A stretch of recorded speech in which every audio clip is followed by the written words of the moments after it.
Okay, so it is.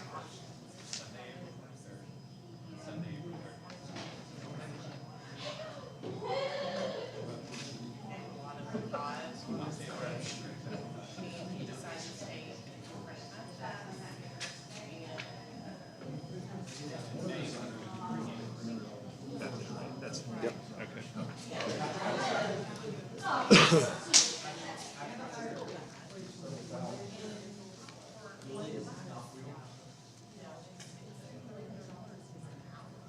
Well, good evening, everybody. Welcome to our College Ready Night tonight. This is our last one for this school year. We will pick up again next year with some new topics and some repeats of the ones that people found to be helpful this year. So I'm Seth Hickman. I am our Advanced Academics Coordinator here in BISD. With me running the booth is Josh Hofford. He's our Social Studies Coordinator. And then one of our digital learning coaches, Matt Kitchens. You met him as you walked in the door. So I appreciate their help tonight as we are taking a look at how to prepare for college by thinking first about careers, but really thinking about what your purpose is. So that's what we're going to get into as we kind of go through this evening. If there are people other than your family at your table, will you introduce yourself to them? If it's just your family, then do an awkward introduction to them as well. So I'll give you a minute for that.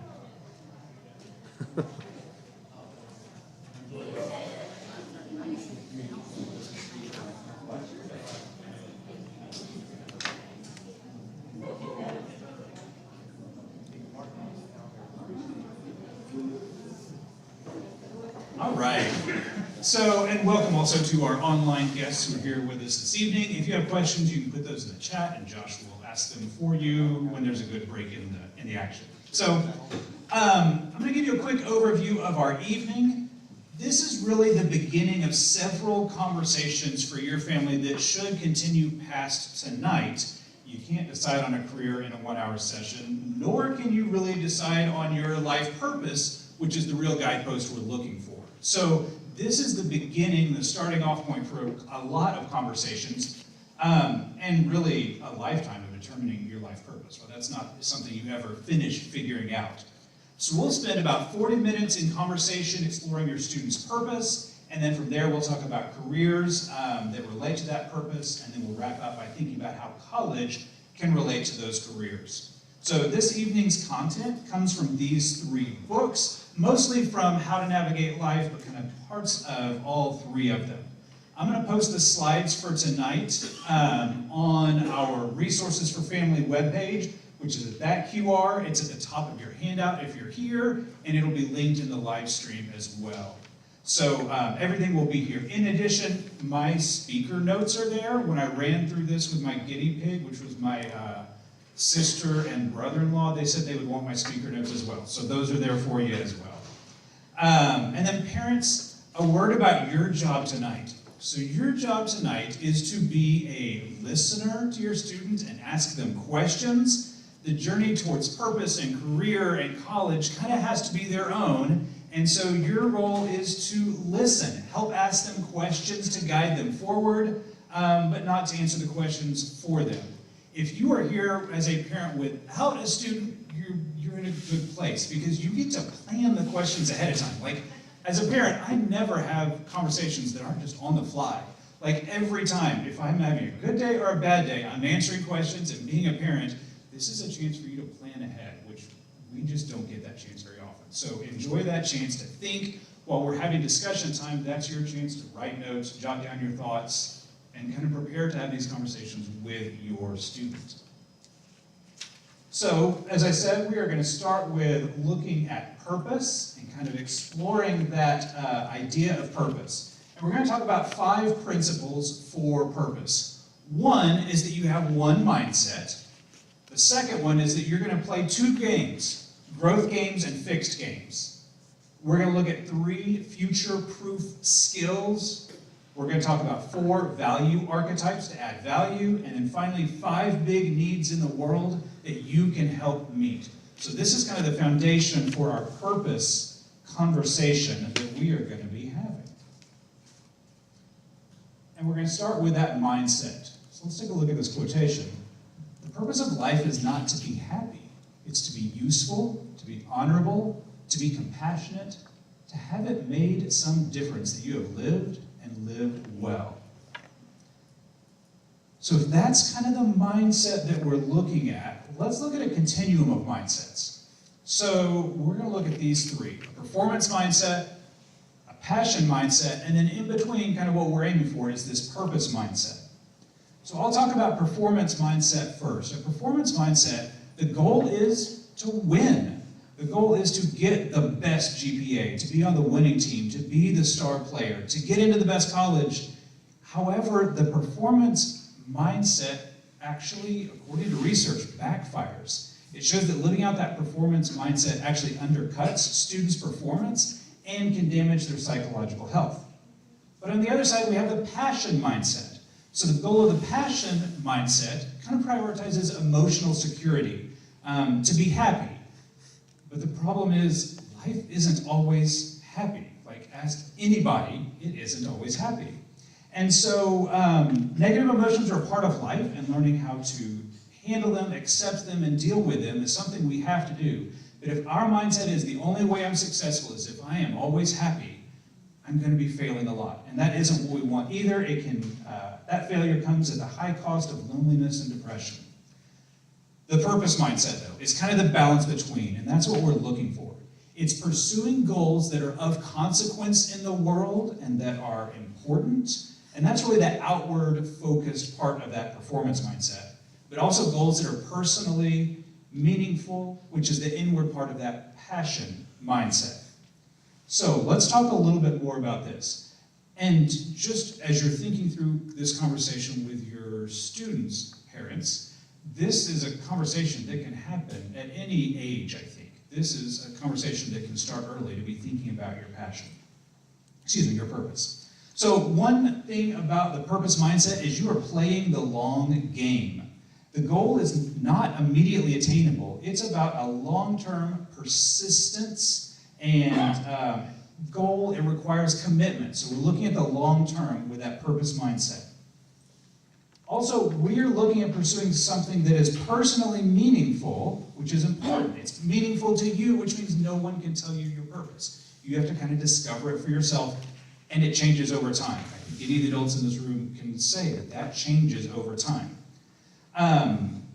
You can be told to complete a task, to clean your room, retake a bad test, but you have to discover your own purpose for yourself. And then third, it's not all about you.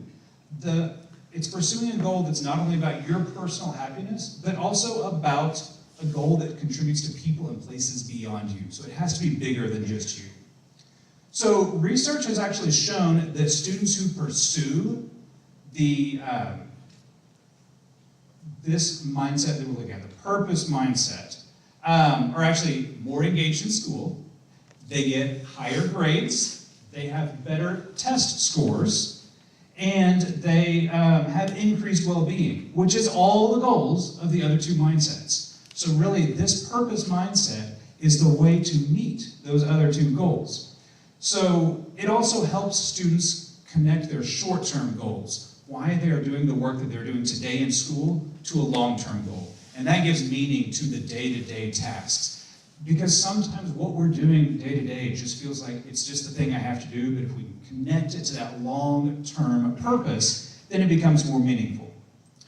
So I want you to pause for a minute. We're going to discuss with your family, where do you as a student typically fall on this mindset continuum? Are you kind of more on the performance side, the passion side, or somewhere in the purpose? So just talk about where you typically fall.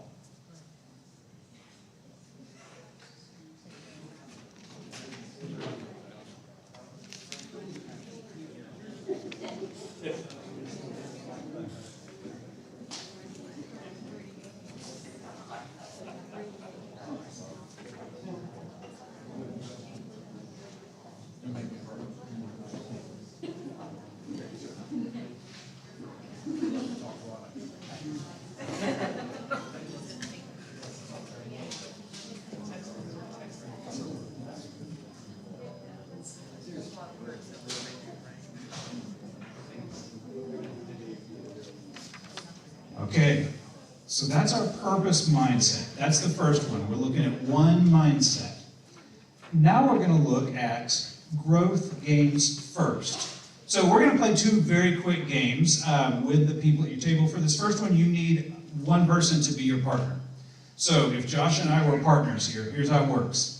I'm going to say 1, 2, 3, go, and you are going to show either 0, 1, 2, 3, 4, or 5 fingers. Josh would do the same, and we would add them up for a total. If the total is even, he wins. If the total is odd, I win, because I'm a little more odd than Josh is for sure. So that's the game. Ready? You're going to find your partner. I'm going to say 1, 2, 3, go. You're going to figure out what first decide who's odd, and then you're ready to go. All right, 1, 2, 3, go. All right, you got a winner? All right, let's play one more time. Make sure you did it okay. Ready? Play again. 1, 2, 3, go. All right. So that game we call hand cricket. The next one you can play with everybody at your table. It's called Fortunately, Unfortunately. And so in this game, we're going to be telling a story. I'm going to give you the first line of the story. And then whoever goes first on your table is going to continue the story, but they have to start with, but unfortunately. And then the next person is going to take the next line of the story, but they go with, but fortunately, and then the next person, but unfortunately, and you kind of get the pattern, right? Okay, so decide who's going to go first. They are unfortunately is where they're going to start. All right, here is your prompt. This is the beginning of your story. Once there were two best friends who could hear each other's thoughts.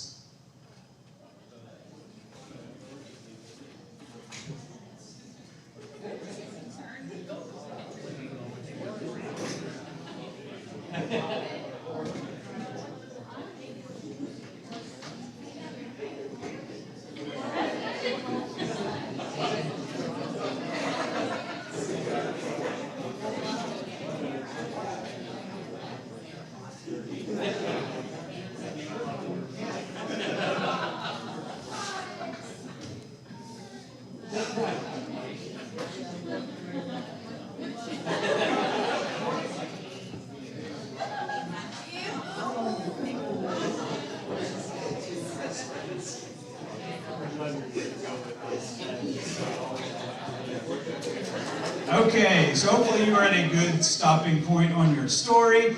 This game could keep going for quite a while, right? So let's talk about the difference between the two games. So the first one is a fixed game. There were very clear rules. There was a clear winner. There was a clear end to the game, right? The Fortunately, Unfortunately is a growth game. Like, as long as we're having fun, we could play that game for hours. There are not a lot of rules. It's pretty open. So that's kind of this growth game. So that's the difference between this fixed and growth games that we're looking at. The thing is, life is a lot of fixed games, but you can choose to compete in a growth game even if life throws a fixed game at you. So basketball is a fixed game, right? But John Wooden, coach of the UCLA men's basketball team, defined a different growth game for his team. Here's what he said. Success is peace of mind and becoming the best that you are capable of becoming. So he changed the fixed game for his players to a growth game. It wasn't about the score. He didn't mention that. It wasn't about championships. He didn't mention that. It was about peace of mind because you did the best that you could do. So that's his growth game.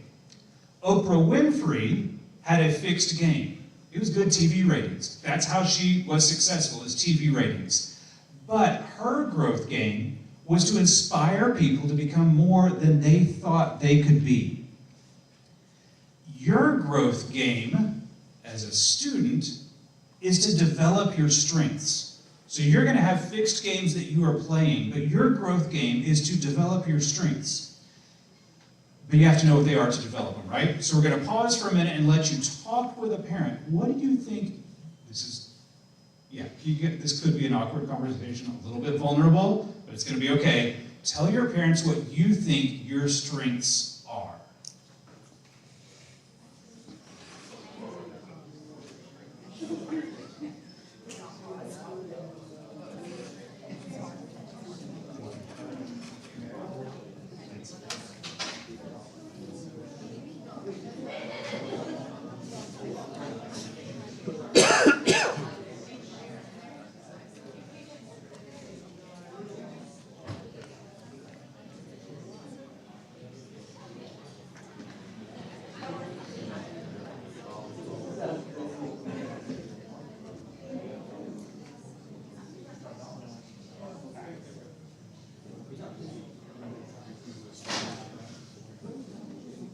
Okay, so I'm going to go back to what I said at the beginning. This is the beginning of conversations, right? Like talking about what your strengths are, that develops over time. It's a conversation that continues. I'm also going to give you a tool that you can use when you get home. It's this QR code. It's linked in my notes. So if you look at those later, you'll have it there. Is it on the handout too? Okay, cool. It's on the handout. That was good. So this is a place where you can take a survey to help you kind of rank 24 different strengths that you might have. So it takes about 10 minutes to go through it, but then you have this ranked list. It's going to ask you if you want to pay for it. The answer is no. The free PDF gives you those strengths ranked for anyone who takes it, and a quick description of each one, so you'll know what they are. So the free version is completely fine. But as you kind of continue this conversation about growing your strengths, because that's our goal, is to have that growth game of growing your strengths while you are playing the fixed games that we are stuck in sometimes, this can help you think through what those are. So we've talked about one mindset, two growth games, and fixed games. Now we're going to talk about skill sets. And I want to start with this quotation from Parker Palmer. Before I can tell my life what I want to do with it, I must listen to my life, telling me who I am. This again gets back to us determining our purpose. If we know who we are, we can take these next steps. Okay, so we're going to talk now about future-proofing 3 different skill sets. So 3 skill sets is where we are right now. So the myth of college and life is it is a straight road, straight ahead. You do well in high school, you go to college, you get a career, and you're successful, and it is straight and easy, and there are no bends in the road, right? Except that's not true for anybody. So I like lily pads as a better description of what we get to in life. We jump from one to the other. It's never in a straight path. Hopefully it's in its same general direction. Kind of as we learn our purpose, we can know the general direction we want to go in.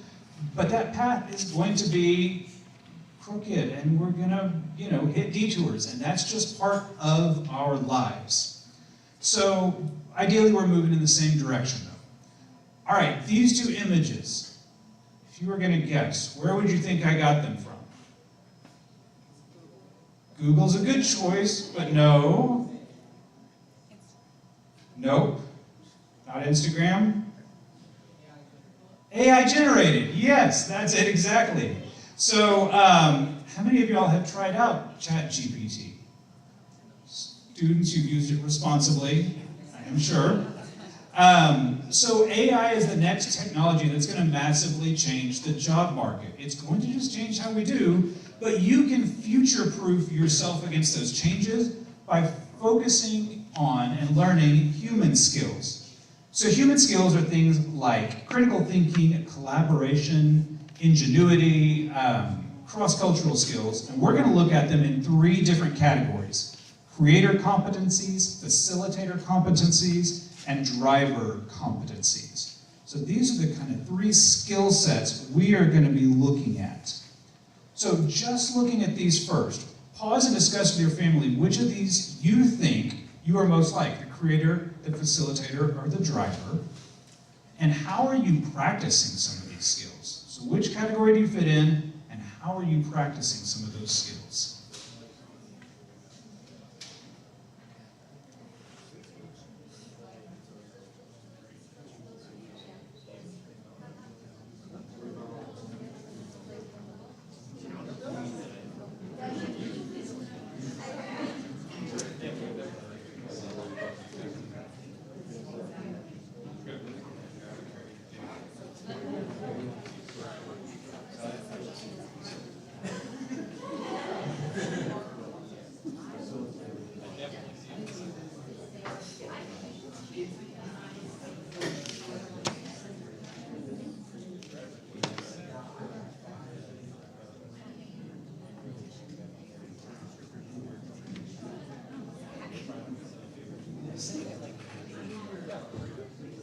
Okay, so students, is it hard to look at a list like this and see where you fit, or is it clear for you?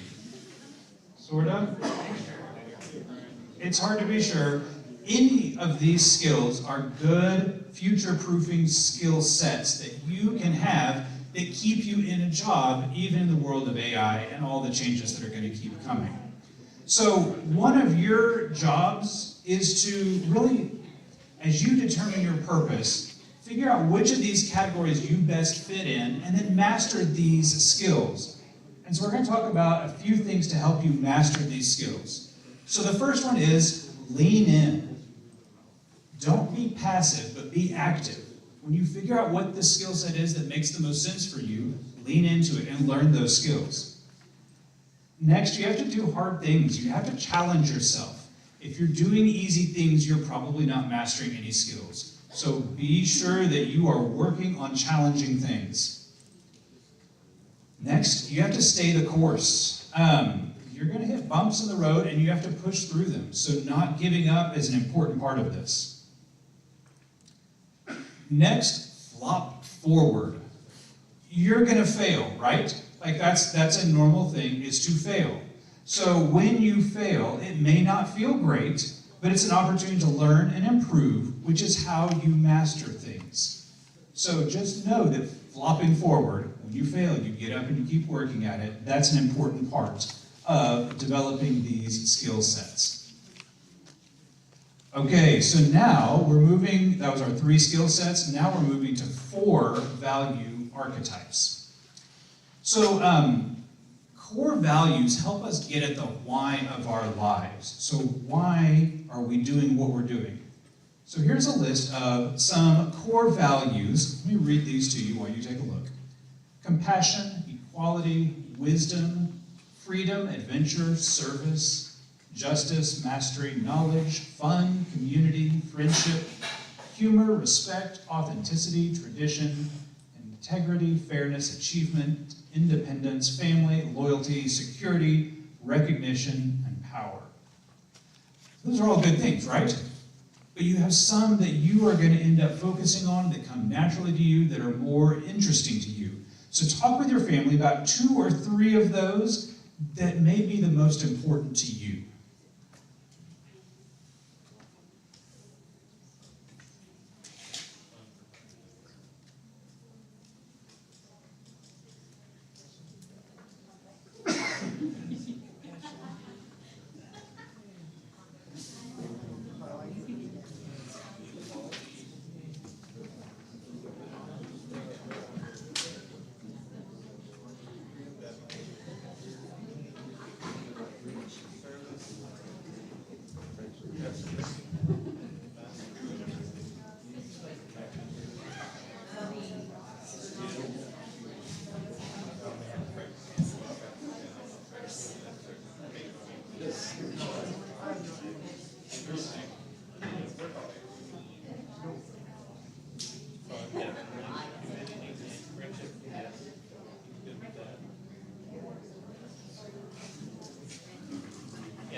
Okay, so did you find 2 or 3 of those that look the most interesting to you or that resonate with you the most? So, we're going to talk about, real briefly, inflection points in your life. Inflection points are really where you figure out what your core values are. There are times when you embraced risks that are worth taking, or leaned in to noble sacrifices, or fought the good fight. If you did that, if you embraced a risk, you probably did that because you were motivated by a core value. If you sacrificed something, it's probably because you, again, were motivated by one of those core values. So as you think through the times that you have done those things, that can help you think through your core values that matter the most to you. That also, once you know those core values, that helps you think through a career, and that career helps you think through the college that you want to head towards. So now, I have a quiz for you. There's only 2 questions, and only 2 choices for each. You ready? You're going to have to remember your answers. So question 1, Students, you're just going to pick A or B, which makes the most sense to you. Change is an opportunity, or change is a threat. Pick in your head, are you A or B? And then on your next one, here's A. When I win, we all win. Or, when we all win, I win. Which are you? Okay, students, do you have your two letters? Either AA, AB, or BA, BB.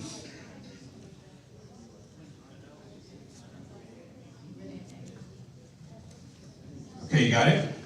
Now I'm going to give you the answers. There's no right answer. But whichever of these you picked for those two, this kind of tells you a little bit about the value set that works for you. So take a look at this. This is on your paper as well. And take a minute to read over it and then talk with your family about how well you think this describes you. If you think it doesn't, pick one that does.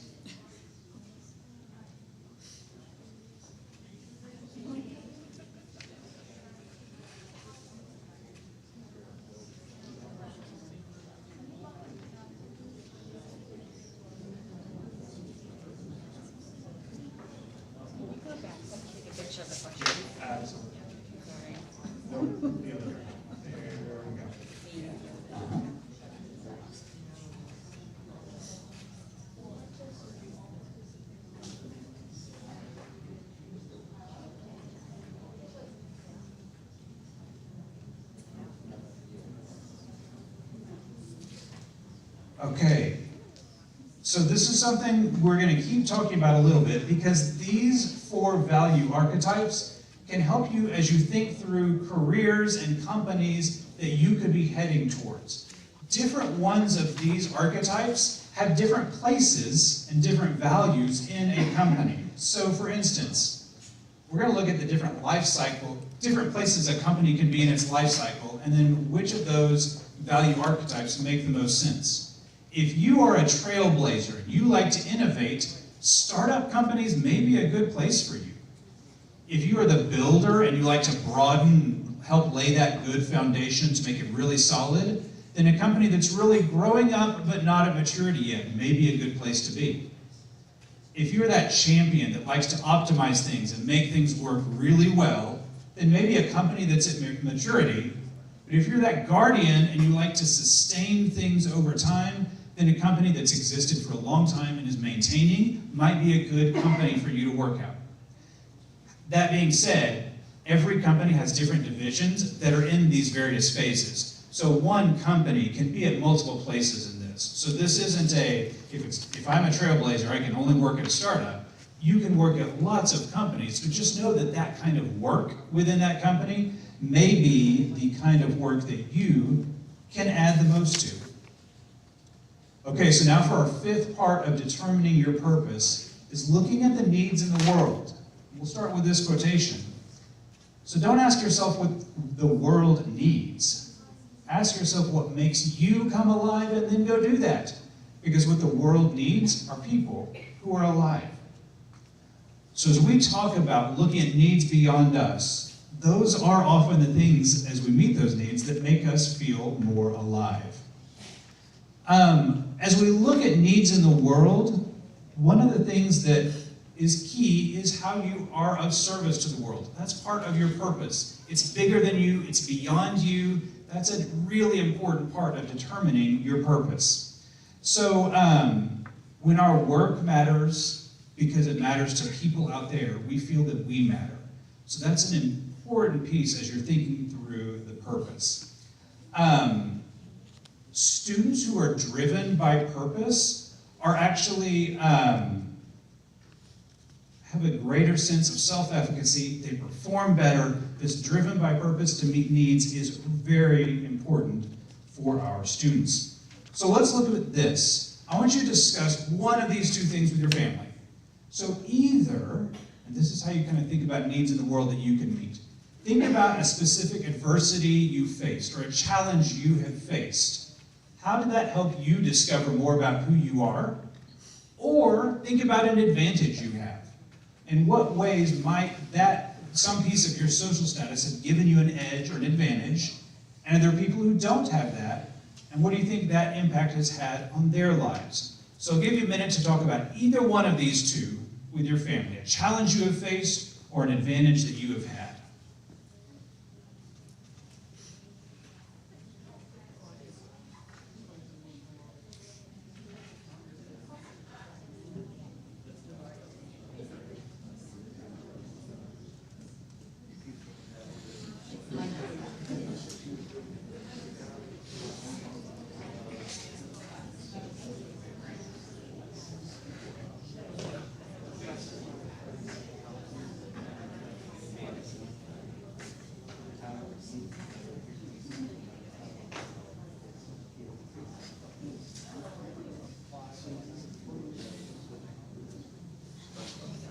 Okay, so again, this is one of those big questions that hopefully your conversation will continue after tonight about this and your experiences. But let's talk about the big 5 needs in the world. So as you're thinking through your purpose, students, look at this list and see which ones are most important to you to help meet for other people. To help meet people's physical needs, like healthy food or clean water, health care, their personal needs, like psychological, spiritual, relationship, health, community needs, so having a place of belonging, having a just society, so a democratic society, or environmental needs, the right to environmental or planetary sustainability. Which of those speak to you the most? So there's a 5-choice, multiple-choice question. Talk with your parent real quick about which of those echoes with you the most.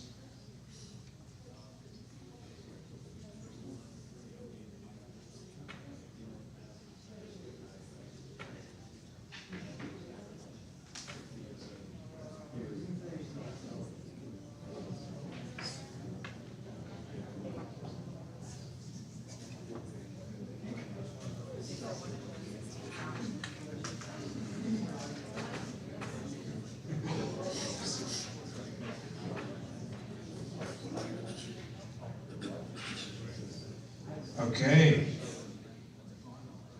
So we've gone through the beginnings, hopefully, of a continuing, ongoing conversation about purpose. As we've talked about the one mindset, that purpose mindset, the 2 games, the growth and the fixed, that you do both at the same time, 3 different skill sets to future-proof your career, 4 value archetypes where you can add value to a company, and then 5 big needs in the world that you can help meet. So I want to wrap up our purpose session before we talk about careers talk with your family about what you might be thinking about as a life purpose for you. Again, we're just scratching the surface of this, but talk real briefly, what might that purpose be for you?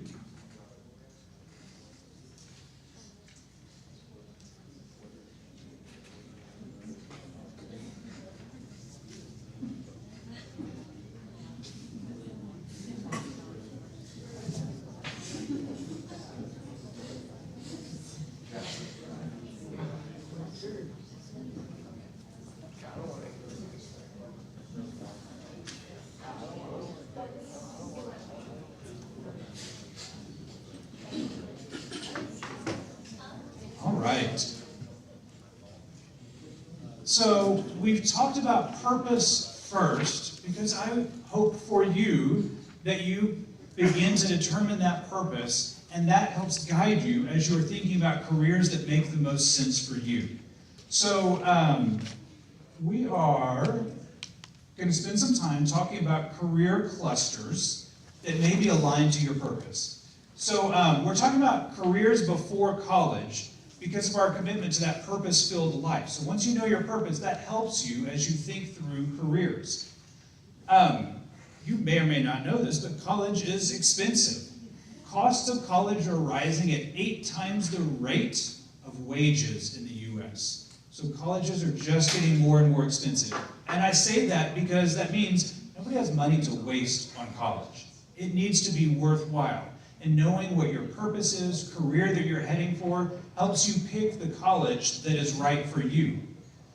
Remember, there isn't that straight path. It's lily pads. You're jumping from thing to thing, but if you're heading in the right direction, that makes all of it more likely to be helpful. So we want to go right here. You can scan this QR code with your phone, and it's going to take you to career clusters on the Big Future website.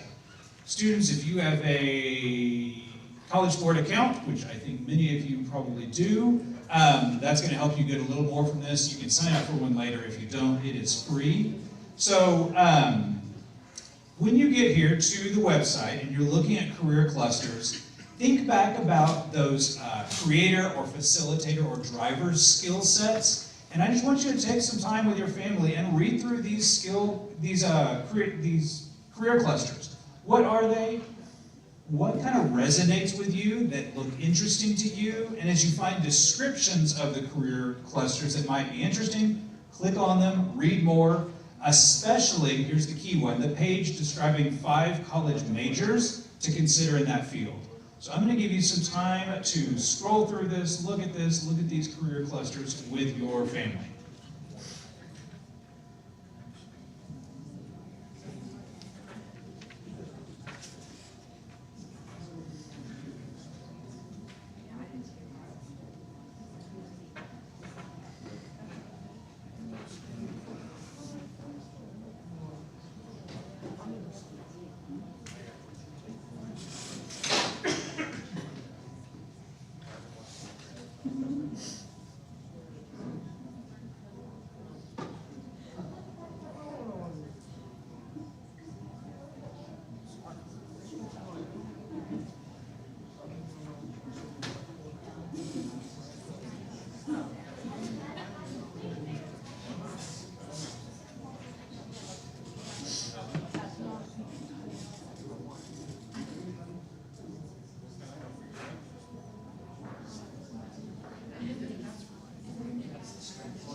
Okay, we've seen some career clusters that could be interesting.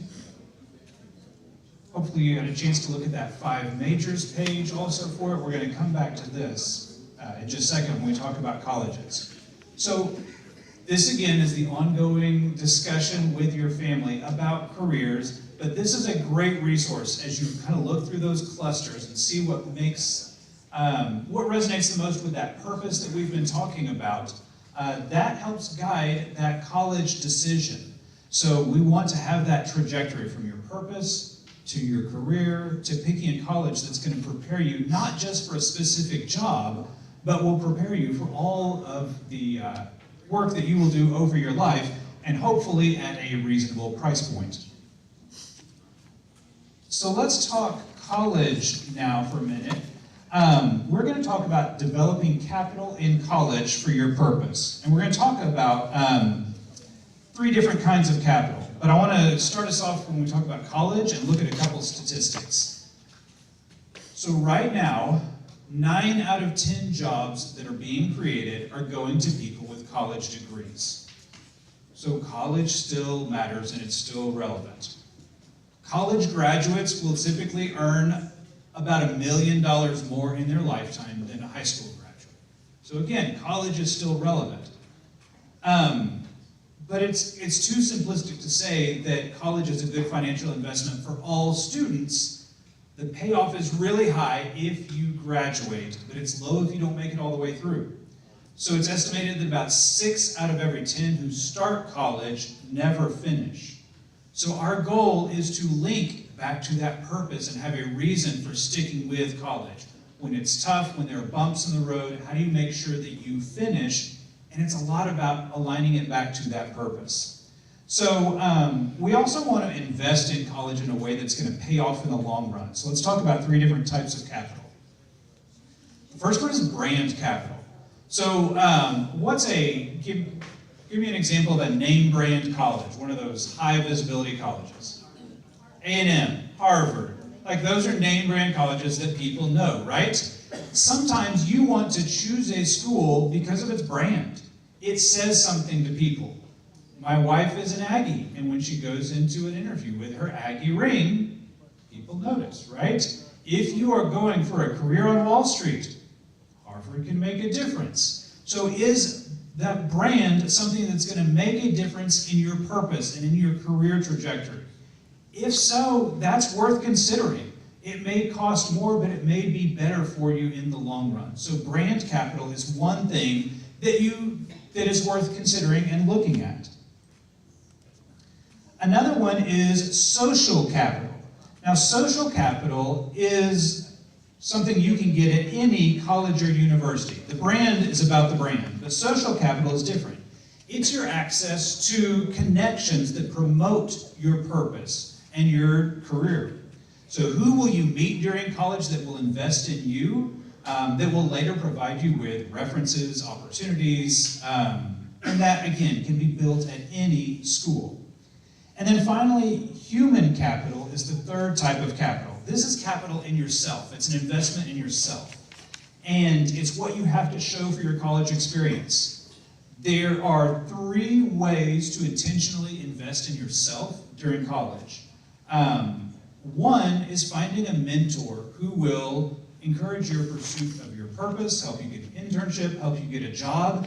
And actually, students who find a mentor during college are about 3 times as likely to complete college. So it not only helps you in the long run, it helps you in the short run, and hopefully aligns to your purpose as well. Another one is to get an internship during your college experience. Having that work experience while you're in college makes a huge difference to what you take outside to your first job. And then finally, you can take a class that focuses on making the meaning of your work. That sounds kind of like a blow-off class, but it really helps you understand all the things that you're doing at college and helps you be ready for what comes next. And those things make you about twice as likely to get hired as well. So they are part of that process, investing in yourself so that you have that career coming ahead of you. So let's talk more about picking that college and some of the questions you can ask. So I'm going to put these questions up here. Again, these are the slides, so you can download them and look at them later. But these are the kind of things to look at and ask about colleges when you go and visit. When you go and visit, that college guide is going to give you the rosy picture of that college, right? That's their job. These are other questions you want to start asking of people, of students who are at that college, because they let you get a little bit deeper into understanding if it's the right college pick for you.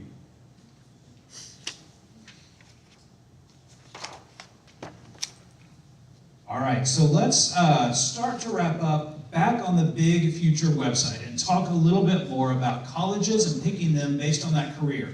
So you looked at career clusters, right? And hopefully you still have the site open. So as you look at that career trajectory, take a look at those 5 majors in that career cluster. That page can be really helpful, and you'll see that some of them are hyperlinked. So if one of those majors is hyperlinked, you can click on it and it will take you to a page for that major. And then on those pages, there's a blue button that says Find a College. And you can click that button, and it's going to take you to a list of colleges that offer that major. So you kind of start with that career cluster, find 5 majors that look interesting, click on one of them, and click the Find a College button, and that will help you find colleges where they offer that major. Additionally, you can kind of filter it down. So if you are going to go to college in Texas, you can filter it to Texas. If you want to go to one of our surrounding states, you can do that as well. So I'm going to give you a few minutes with your family to look at that piece as well. So looking for colleges that offer those majors in your career cluster that look interesting to you.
Okay, so as we start to wrap up, I'm going to kind of recap our journey tonight. So we started looking at purpose and that ongoing conversation about what is it that I can do to have a purposeful life. And then letting that inform your career. Those career clusters on the Big Future website are a great starting point. If you don't already have a College Board account, create one. It lets you dig into that a little more. It lets you save them, all those kind of things.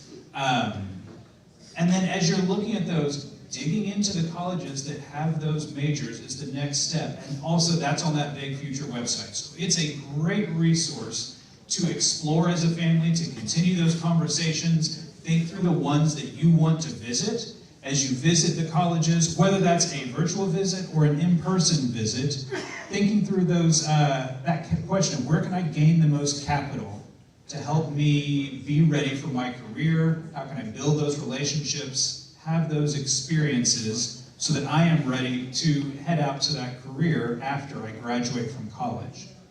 So,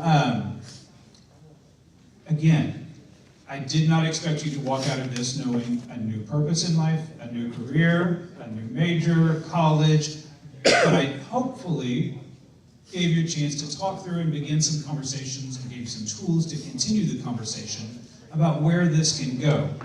As we wrap up this evening, I will be around for any questions that you might have. Again, our resources website has this presentation linked with all of its information. And if you have a chance before you leave, I would love... Actually, I forgot, there's one more question. Talk with your family real quick before you head out. What are your next steps? What do you want to talk about next? Revisit from the conversation as you continue this discussion.